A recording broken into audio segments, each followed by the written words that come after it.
welcome to Gardening with the Gardeners, a podcast where we discuss our favorite plants, gardens, landscape design, and all things horticulture, with just a touch of our crazy homestead lifestyle thrown in.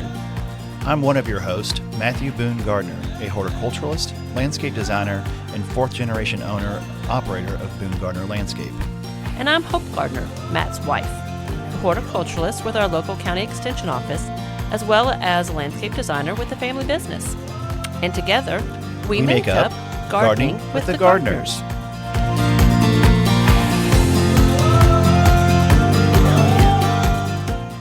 Okay, so this is... Oh my gosh, I forgot to even check. 12? That's 12. Yes. It's episode 12.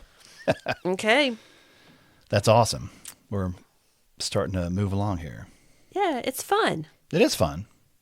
So, okay, this week we've had a lot of rain. Farm update. Yeah, right now as we're speaking, it's pouring down rain outside, or it's been intermittent all day long. Oh, yeah. And this whole week has been nothing but rain, and there's still more rain calling for it. And it's muddy. Yeah, you're still doing...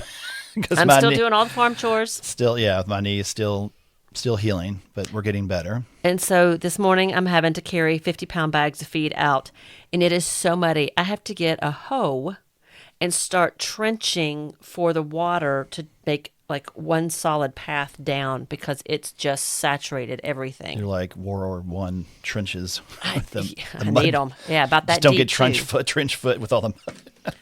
Well, it's hard to stay. I mean, you know, the pant leg gets wet and it just wicks up your leg. Your socks get wet. Well, and trying to carry stuff, I mean, it's hard enough to walk normal when you're not carrying something. And then when you're carrying a 50-pound bag or trying to drag that, you really have to be careful you don't fall and hurt yourself. I know. That would be really in Thought a world about of that today. hurt. Yes. And the chickens are producing like crazy. We're averaging how many eggs a day now? Like, over 30. yeah. So Yeah. we're giving them away. We need to start selling them more. And yeah. Well, because our temperatures have been warm, which surprisingly, like in the 70s, so it's really warm. In between the showers, when we get just a little bit of sun, it's really kicking both the chickens and the ducks. So we've already started getting duck eggs again. I collected 10 yesterday. Mother Nature's definitely telling us it's spring. I mean, I'm sure we'll have back and forth. I know. Oh, yeah. I know. The bottom's going to fall out sometime. I mean, this is just March, the 1st of March, and we usually get most of our snow, I think, now is kind of classified as, you know, that the month of March has the most snow. Mm-hmm. So, yeah, I mean, it's, you really look at it with these warm temperatures thinking spring's here, and I am so ready to go with spring. The daffodils are up. Some of them are even starting to bud and show a little bit of color. Okay, yeah. The crocus are blooming. I mean, it's just, itching for spring. Mm-hmm. Yeah. Spring peepers are singing, especially these warm days, like I said before, those little tree frogs. And we finally got a big accomplishment done. We thanks did. to I'm the so aid of a excited. friend. But 1 year later, well, in a couple months. Yeah, I bought Hope a really nice greenhouse for Christmas 2024. Yeah. And I was like, okay, I can do this myself. But it's a glass greenhouse. It's from Exacco. It's really nice. It's Victorian. It has that Victorian look to it. And I was like, oh, I can do this. Surely, you know, Crane and I can build it sometime. And of course, we've been just Sometimes busy, is no busy. And then my knee gave out, and so I was like, okay, it's time to just call in help. Reinforcements. So got our friend Ian, who's a contractor. He's a professional, and he knows what he's doing. And he's also has Dutch ancestry, so it's kind of funny that our Dutch greenhouse was built by probably the only Dutch, one of few. I shouldn't say the only Dutchman in Oldham County, but one. You know. Yeah. So it's very helpful because, you know, all of my tropicals, we kind of overwinter in the garage. So one car does not get parked in the garage. All my tropicals come in.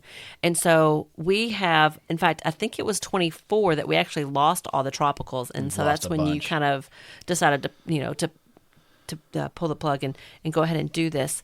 And so I'm really antsy, you know, with these spring temperatures to get out there in the greenhouse, move all those tropicals back out, start waking up everything. Well, and now you have a nice formalized area to go as a segue into our topic today. Yes. Seed starting. Yes, because I'm itching to start. Yes. It is time. You've started a few.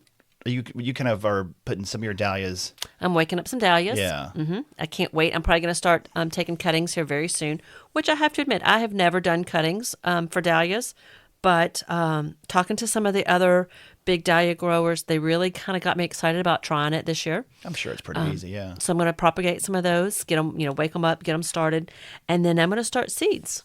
And normally you're starting them in here with grow lights and Yes. tents and all kinds of various. I take over a various room or two in the house, and so I'm three. hoping that, well, maybe so, but I'm hoping that now with the greenhouse that I can move all of my plant stuff out of the house, move it to the greenhouse, have some good, heat, sunlight, water, and get everything growing. Be exciting. Be Yes, it very will be. exciting. So, in years past, and I think we've mentioned this on the program before, is that we did have a CSA, Community Supported Agriculture, and I raised a lot of produce, a lot of vegetables. You did a lot of produce at one time. We had 27 families that we grew which produce is a lot for for us. I mean, we're a small operation, and it was a lot of work, but it was a lot of fun. It was very rewarding. You got great was. relationships, and it was fun Met to some share. fantastic people. Yeah, fun to share our products and produce with our friends and new friends, and then it's a lot of work. It's It a is hard a lot of balance. work. And I have to say, I mean, I have a much greater appreciation why farm families in the, 20s, 30s, whatever, had a ton of kids. Because, I mean, we only have the 2 kids, and I had both of them out working with me in the vegetable garden. When it came time to harvest and pack, it was a lot of work. I have to admit that I took a couple years off, just kind of grew for our family. That was my joke with the CSA. I was like, all our produce was going to all our customers, and we didn't have any left for ourselves. And so I was like, we need some stuff for ourselves. Yes, we do. And then I kind of transitioned out of, as much produce when we weren't doing the CSA and started doing some just flowers. Well, that's before you took your full-time position at the extension, Yes. too. So you were doing more stuff around here with the farm and business and all that. Yes. So, yeah. And started doing a lot of flowers and kind of getting into more and more cut flowers. I'm excited about doing the cut flowers. Yeah. Yeah. So I may be selling at the farmer's market. I may be selling at the end of our driveway. But, I usually have enough cut flowers. I got a lot of flowers. You had a lot of dahlias, so Yeah. add to it. Yeah. So now it's time to start, seeding for all these flowers I We want want to to plant. give you guys a lot of, where do you start with seed starting? But there's we have lots of time, so that's good. We're kind Well, of giving you- and so really, I think when I ask that question is, where do you start?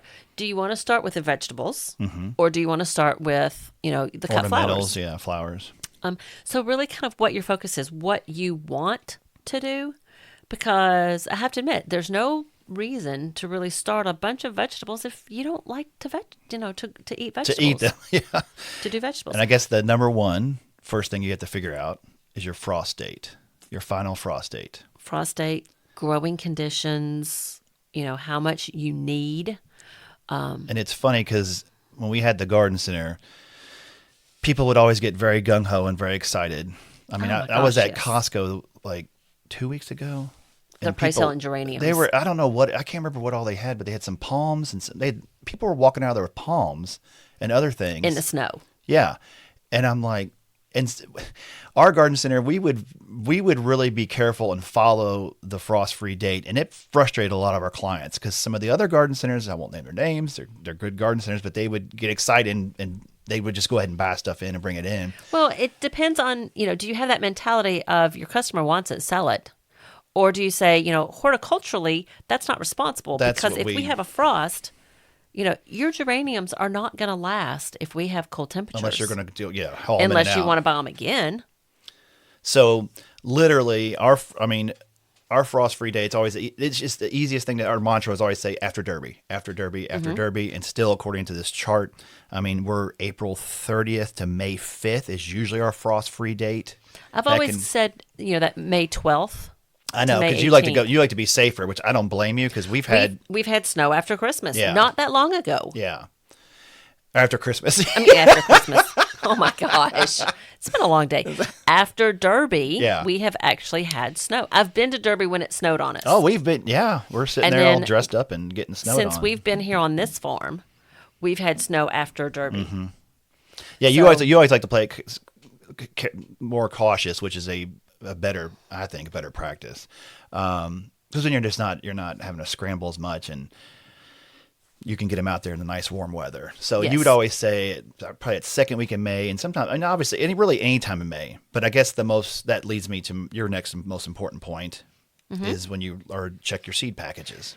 So once I've decided, what I want to grow, and I go through these seed catalogs about 12 times, highlight, circle, write down, change my mind, go to a different seed catalog, write all those down. So when I finally get my list of what I want to grow, and then I decide, okay, if I'm going to grow this tomato, for example, am I going to seed this tomato, or am I going to be able to purchase it, already grown from a box store or my local feed and seed, somewhere like that.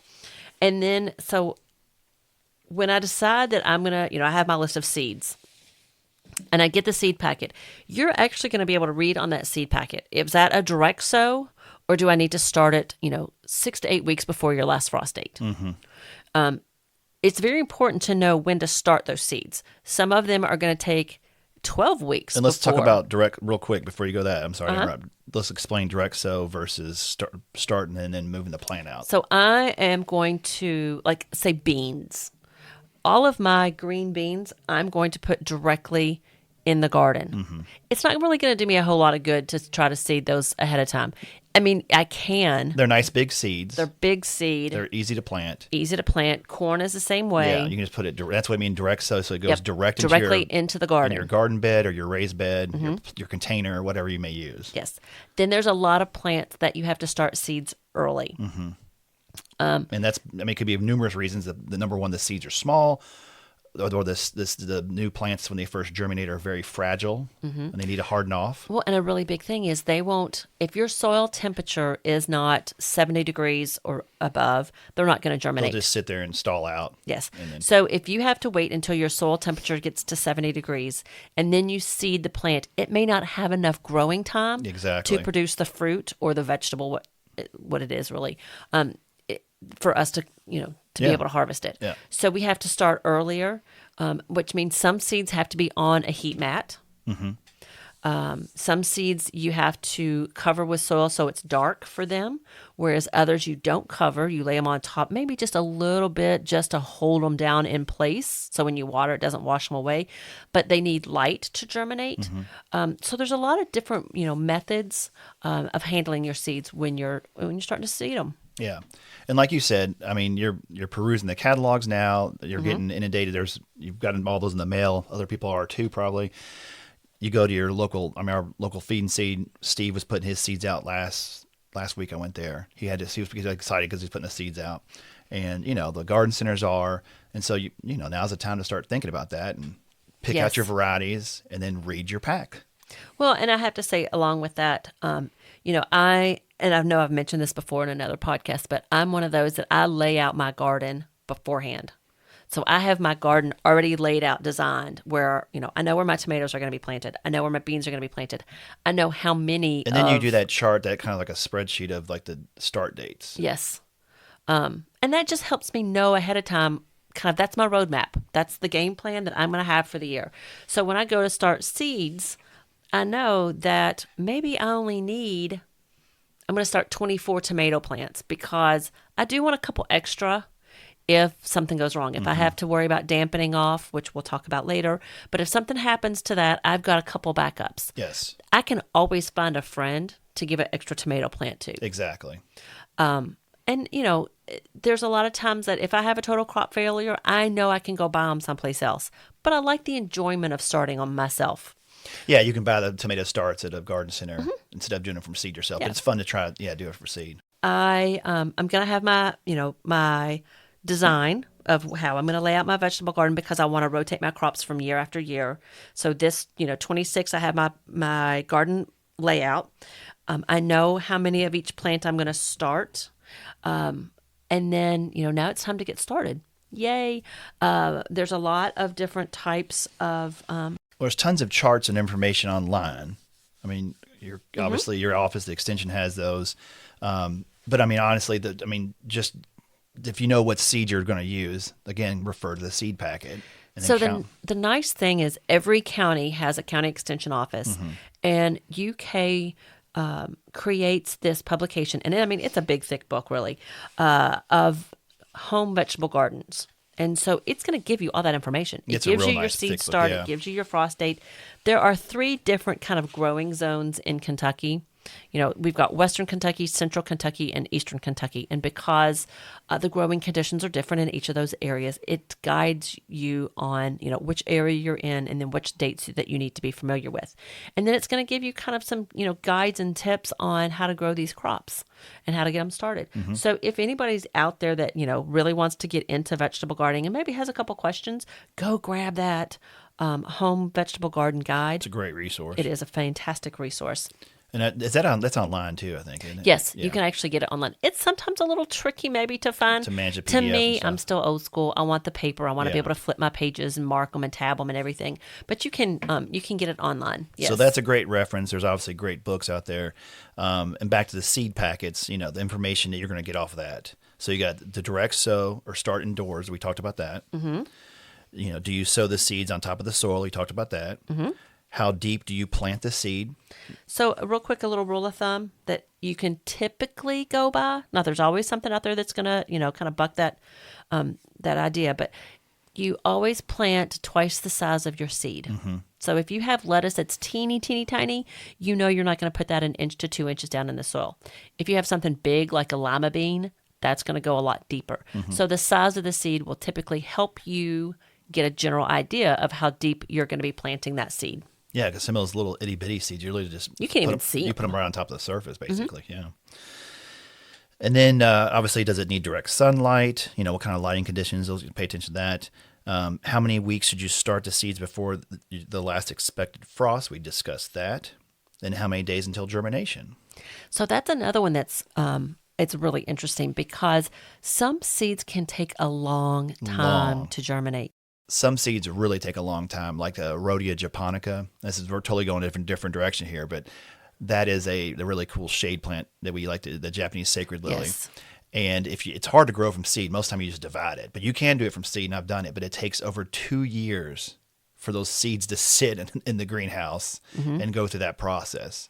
So it's quite fascinating. But that's just a little sidetrack there. But some even longer than that. I mean, but most of your vegetables and cut flowers, things like that, they're going to be a lot shorter, obviously. Yes. But there are different lengths, and some are real short, and some take a lot longer. They do. And then so when you seed those, when you plant those seeds and you have that general idea of how long it's going to take, you can tell if it's something that's only supposed to take 5 to 7 days to germinate and you're on day 12, you know that something's gone wrong.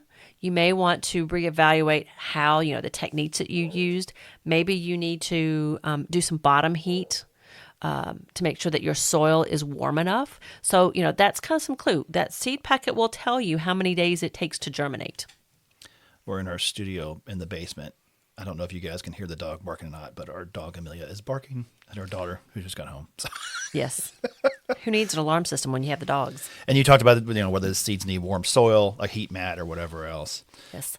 And heat mats, it's amazing because so many things are now accessible to home gardeners. Heat mats used to be a really big deal. They used to be a real big deal. You can go to Walmart And or they're any cheap. other box store, and yeah, they are. And you just plug them in. It was and a big deal. You're right. They're already set to be about 70 degrees. So there's not even adjusting on temperatures. They're safe. They're Very safe.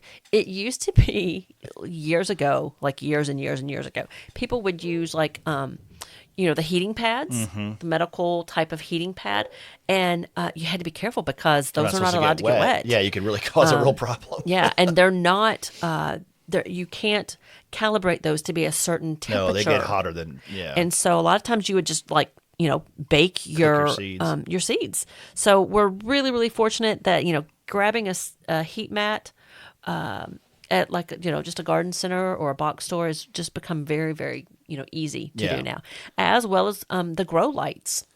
All that stuff has become really accessible. I mean, grow lights were a thing. I mean, it's like you said, back in the day, we're like, oh my gosh, it was like a, sophisticated greenhouse thing. And now it's readily available. They're cheap. And there's tons of great things for the home and garden enthusiast.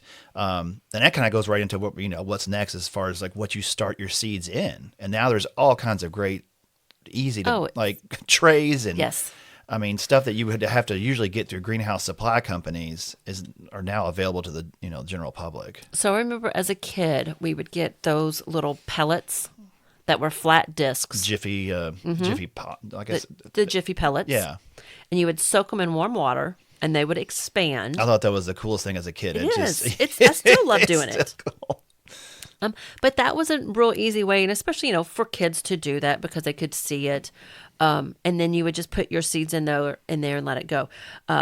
We can now, those are still available, but it used to be that the cell packs, they would only be commercial. And now you can order cell packs. So you can actually start your seeds just like all the greenhouses do with a cell pack, put them on a tray, cover them with a dome to keep that humidity up, and under a grow light, and off you go. Yeah, and a lot of these things come, I mean, you've got a couple of systems that were just literally full. They had the tray that holds the water, then they had the built-in cell pack or cubes. And then also they either had the medium or the little jiffy pots that expand all in one, and with a dome to keep the humidity in. And there's the system that has kind of the new one is you don't have the plastic cell packs, but they have those bottoms that you just push up, and so they're reusable every year. Yeah, those are cool. Which is really nice because if you're not growing, 300 seedlings, you can use these and then you can sterilize them when you're done, and then you can use them again the next year. Well, it's really nice because that's one thing our industry, even though we're the green industry, it always has bothered me the amount of waste we create, like plastic waste through mulch bags, or plastic waste through pots and seed trays, and so anything you can do to reuse that is really a nice thing. And I think that's why a lot of those peat pots and those little pellets that we just talked about were very popular because you don't have that plastic waste, and you plant it right in the ground with it. So people have used eggshells. I love the cute little eggshells. Yeah, you just basically crack them, crack off the top and save them. Yeah, exactly. There's a lot of people that will also use newspaper, and they make a cup out of the newspaper. I haven't seen that. Fill that up, the little cup up with soil, because that newspaper does degrade. So by the time those plants are ready to move out to the garden, newspaper gets a little soggy and it'll break apart. But you can use to-go trays. Oh my gosh, we save all our Chinese containers, use them for all kinds of things, but they're really good for seed starting. And then tell them about your master gardener. I guess you had, because I called on one of your master gardeners the other day, and she had her diligently following your instructions with all the little milk jugs. The winter sowing. Yes. That was actually new to me, I guess last year, I think. And a couple of the master gardeners went to a class, and then they came back and taught the rest of the master gardeners, and I was there. But you would get the translucent milk jugs or gallon jugs. A lot of time you'll get sweet tea or lemonade. It can't be the white ones. No, it has to be those translucent let some light ones. in, yeah. You go up about 4 inches and you cut around the outside, and then where your handle is, you leave about 2 inches. So it's still connected to the base. We got a soldering iron and melted some holes in the bottom for drainage. Fill those up about that 3 inches, and then you put your seeds in it. Flip the top back down. Flip the top. We tape them so that it holds the top on, and you leave the cap off of it because you want rain to go down in that cap to water the seeds. But the idea is you let those seeds stay outside because you want them to go through that natural, chilling point at night, warm up during the day, chilling point at night, or freezing, and that natural rhythm of the weather. Yes, that natural rhythm of the weather cycles will help stratify the seeds. And that's a term, that cold stratification is that process of exposing the seeds to cold temperatures and moist conditions over a period of time, usually for several weeks. And that helps to break dormancy, thereby triggering germination in those plants. And it's a stronger plant. Yeah, a lot of seeds require that chilling dormancy phase to break out of their dormancy. So a lot of times you'll store some seeds in the refrigerator to get that chilling requirement, or like you're saying, this just automatically does it. Another method of that is, and your seed packet will tell you if you need to soak the seeds in warm water or overnight. Yeah. Because that water will, just like when your fingers get real wrinkly, the seed coat does that same thing, and it's Starts to easier break for down. that little radical or that little beginning of the root to break through that seed coat and start, and germinate and start to grow. And then you're talking about scarification. A lot of times it's with some of the harder seeds. You won't have to worry about this as homeowners usually, but when serious propagation, horticulturalists have to actually scarify the seeds with there's different ways. Like you said, the most minimal way is obviously water and allow it to go through that, or the chilling. Sometimes they use a mild form of acid, or they even actually scrape the seed coat on the really hard seeds like tree seeds and stuff. I was going to say, there's a tree seed, and I cannot remember it right now, but you actually have to get a file, a big metal file. And file it. To cut it down. And it's not easy. It's very hard. But those protective coats over that seed is how a lot of seeds have been able to stay in existence for, millennial. Exactly. And so you have to break that seed coat to allow germination to occur. And so with the various methods, usually with our home vegetables and cut flowers, it's really, really easy. You just throw it in the soil, water it, and go. But just to let everybody know that there's different methods. That brings us into our next part, growing mixes for seed starting. Mm-hmm. So there's so many options. There are. The one thing is you don't really want to use a potting soil because that can be a little bit heavy. If that's the only thing you have, okay, fine, it'll work. But you really want to get a lighter soil that, you can buy an actual seed starting mix. Use that, or you can make your own. It's not a terrible, concoction. It's easy. A lot of times people will do a peat, a perlite, and a humus and mix those together. You can get a little bit more detailed if you want and do, we're really not recommending peat so much anymore. There's a product, it's spelled COIR, core. Core. And yeah. it is the, if my understanding is correctly, it's the outside shredding it's of coconut fibers. Coconut. Yeah. Uh-huh.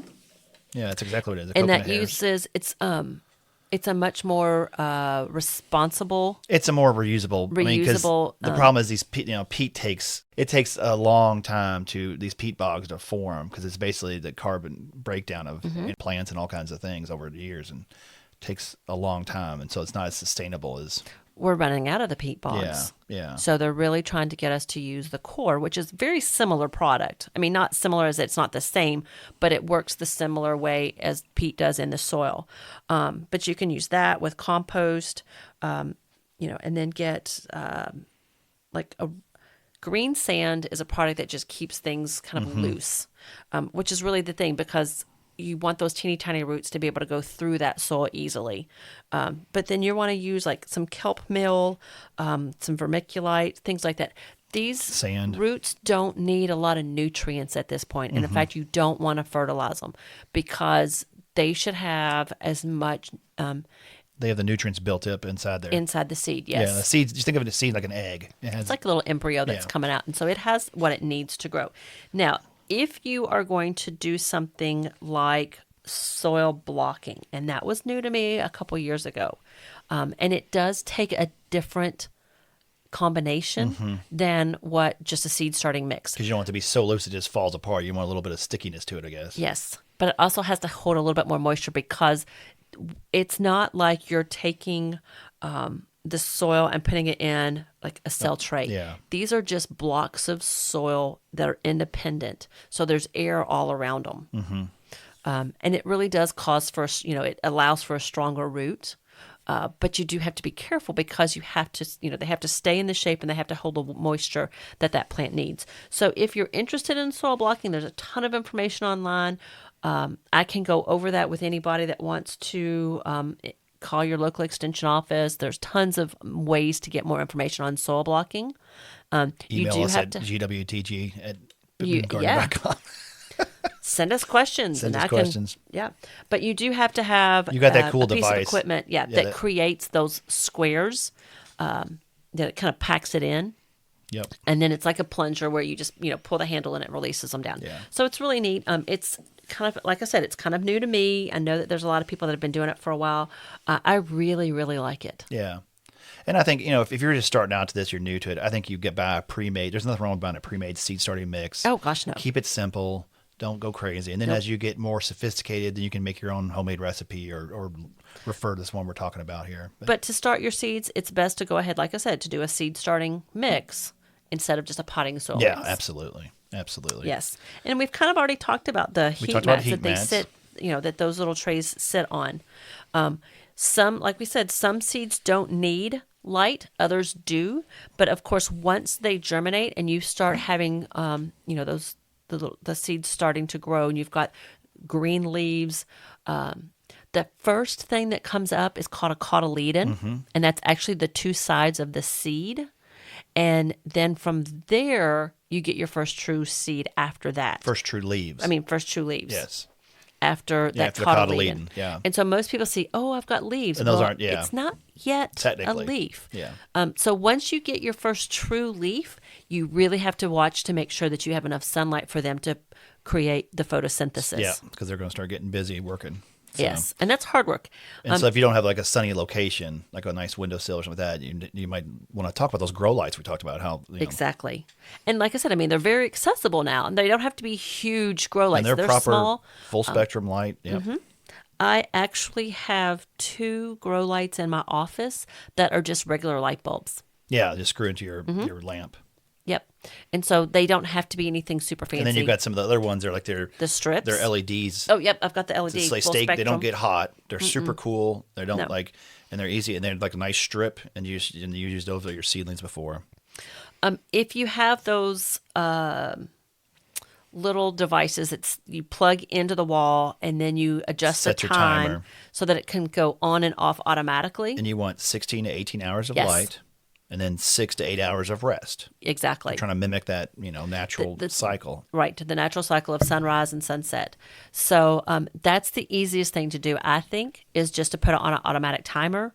Yeah, because it's important to actually give them that time off too. They need that photo length period shut down, and the Yes. nighttime is just as important as Exactly. Because, not to get too deep in the weeds, but, believe it or not, plants breathe just like we do. And so you have respiration and transpiration, and they happen at different times. One happens during the daylight, one happens at night. So if your plant's not getting that nighttime where That it rest. can rest, then that doesn't occur. Exactly. So to have the healthiest plant that you can, you want those 16 hours to 18 hours of sunlight, and then that 6 to 8 of rest. And then a little bit of air movement can always help things too. Definitely so. You want to mimic them being outside. Yeah. And we always, hopefully, always have a breeze outside. So it prevents disease, helps prevent Yes. disease. It actually makes for stronger Stronger plants plants. because it increases their cellular structure and their turgor pressure, and actually hardens them off and makes them stronger plants.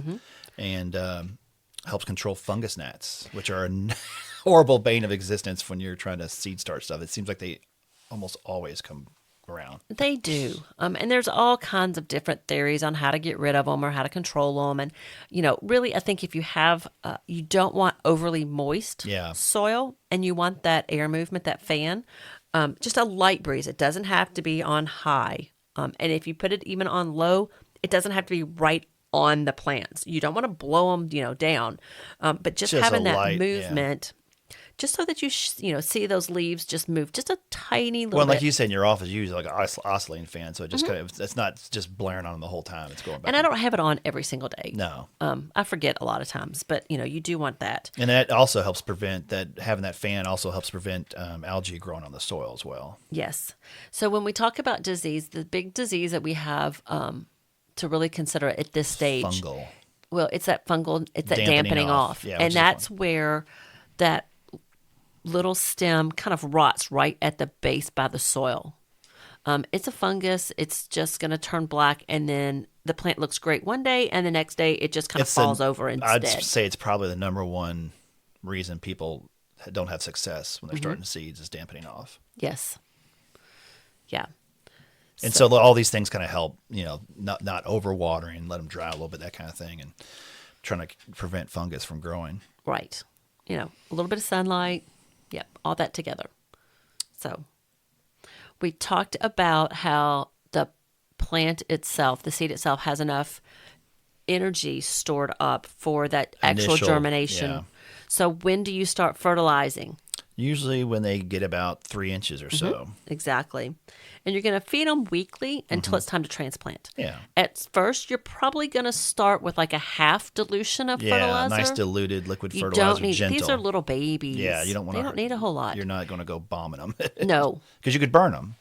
It's hurt, very, yeah. very easy. Those roots are very small. They're very tender. That plant has not, fully developed yet. So you're just going to do about a half a strength, and then kind of work up to it as they get bigger.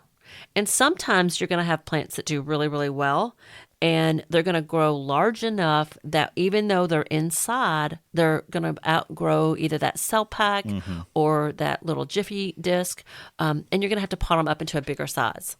So just be aware that, it may be a length of time, or they may grow enough that you have to bump them up to a bigger size pot, whether it's, a gallon container, a 4-inch pot, just something a little bit larger. Exactly. Exactly. But when you're when you're fertilizing them at half strength, just be aware, I think we've talked about it before, that first of the 3 numbers on your fertilizer, that first one is your nitrogen. That's going to grow a lot of green leaves. That second one is your phosphorus. Yep. And that's going to be for root development and blooming. We do not want things to bloom at this stage. And then that third one is just for the overall health. So that's your NPK. Just be aware of what those numbers are. You don't potassium. But potassium. Yeah. You don't want to get anything that's too high. I have some fertilizer that I use for the dahlias that center number is a 50. I am definitely not going to put that on young tender plants. Something just like a 5-5-5, 10-10-10, something that is a nice complete low number. And just do it at a diluted strength before I move these guys outside.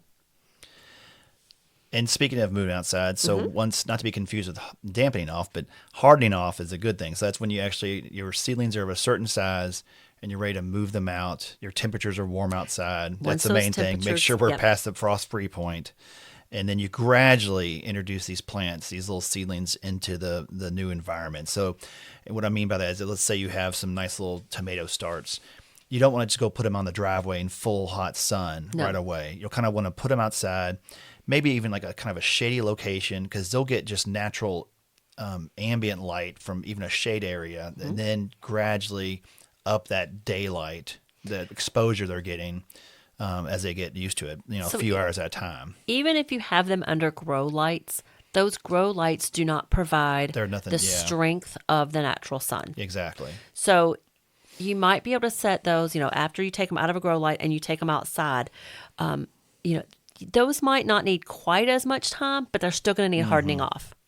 Versus if you had something that, Yeah, and even then it's still hard. I mean, it's very easy to burn the foliage of new Yes. seedlings. I mean, we've So all you done just- it, and you've seen it, and it looks like, oh, what happened to it? It looks very much like frost damage, but it's actually sun damage. So you're going to just take them out for a couple hours. Make sure that it's not too windy, because that That's wind, just as important. yes, 'Cause it pulls all that moisture out from the leaves. It dries the soil, and it can burn them really quick. And you're too. usually moving these guys out in spring, obviously.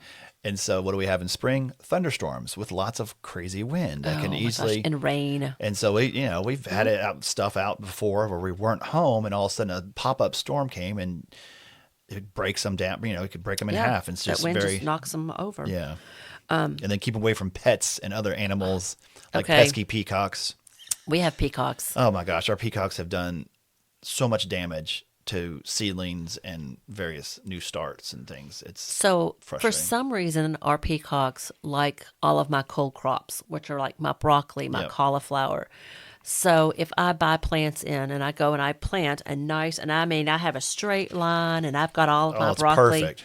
I go in and it might only be 15 minutes and I come back out, and those silly peacocks, they literally will bite the top and pull it out Yep. and then just toss it over their head for no reason. And I think they do that just because they know how mad I get at them. I know. I love our peacocks, but I have a love-hate with it don't. because they make me so mad. You do love them because you wouldn't know, but they frustrate us on so many levels. Like, yeah. So it's kind of gotten funny that I haven't grown broccoli the last couple of years just because the peacocks, once that little seedling gets established and those roots take hold, they can't pull them out as easily and they'll leave them alone. But it's just getting to that point. Yes. I've planted some broccoli 3 and 4 times. And then, they just keep pulling it out. So, yes, be very careful and be very aware. And it may not be your pet. It may be a neighbor's cat that comes in. So just know that sometimes you may have to protect them a little bit more in the very beginning until they do get established. Yes. So, I guess that's probably a quick little intro into seed starting. Well, once you get those planted, always remember to water them in. Oh, yeah. That's a really, really important part that a lot of times people will forget because they're like, oh, well, I watered that seedling in the house before I took it out to plant it. Oh, no, yeah, you definitely want to water it in. Yes. Absolutely. So be sure and just go ahead and water. And then keep your schedule after that because they dry out really fast. They do. Especially in that new sun. I mean, it's amazing how even if the best with your raised beds and all that, I mean, you'll water them and they dry out. I mean, sometimes less than 24. Twice a day. Yeah, it's crazy until they get established with better, more like larger root systems. Yes, I'm not putting so much water on them at one time. No. I don't want to flood them because too much water can be as damaging as not enough water. So you want to do, if you need to split it and do a decent amount in the morning and then a decent amount still in the afternoon, like late afternoon, but give them time to dry out. You don't want wet foliage overnight. Yep. But just kind of help along until they get established. So that's seeds. Yeah, a quick little primer. I think the main thing, the takeaways are just read that package. It'll tell you mostly everything you need to know on there. Well, the seed companies want you They to want be you to successful. succeed. Yeah, so you come back. Exactly. Buy more. They want you to catch the bug. Absolutely. Yeah. Yeah. They want you to get the gardening bug. So, yeah. Well, and guess what we're doing this weekend? Yeah. Yeah, you already told me, like, I'll be in the greenhouse. Yes. I'll be in the greenhouse. Exactly. He's very excited. Well, thank you for listening to Gardening with the Gardeners. Please subscribe or follow to get new episode updates. And please help us get the word out about our new podcast by dropping a rating or review. If you have any questions on landscape, gardening, or horticulture, please send them to gwtg@boonegardner.com. That's Gardening with the Gardeners. And don't forget, gardening has an I. Yeah, GARDINER. Thank you for listening to Gardening with the Gardeners, and we'll see you next time.